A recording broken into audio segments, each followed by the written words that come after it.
Hello everyone and welcome to our JasperVault Tutorial Series video number 1. Today I'll be showing you how to start a wallet and buy gas fees so that you can actually start purchasing options. So JasperVault is a DeFi app, meaning you're going to need a wallet first, such as OKX or MetaMask, in order to actually access it. For purposes of this tutorial, I'll be using MetaMask.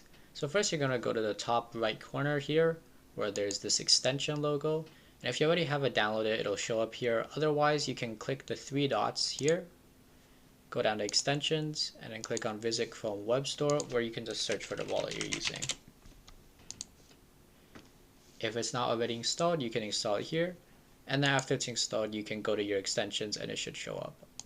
Once you click on this, it should display this small floating rectangle. Since I'm already logged in, it's showing this. If you don't already have an account, you can sign up easily. Or if you do, you can just log in and it should display this screen. After that, we're going to go to the MetaMask website. And then we're going to click on View MetaMask Web. And then connect MetaMask. And this connects your extension to the website. Confirm. You can see here I already have some money in here because I've used this account before. But if you want to buy more gas fees, you click on the buy button here.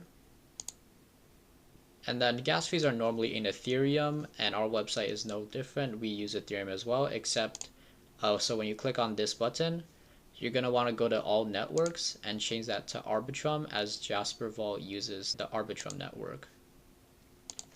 And then you're going to search for Ethereum. Oops. There it is. Canada. And just make sure the region that you're in is correct. Also your currency is correct for your region. And then you have these options and you can just, that's a little high for this, probably 10.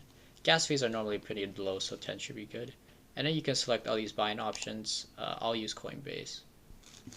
And you can see we now have about 14 USD worth of Ethereum in our wallet, so plus 7 USD from before.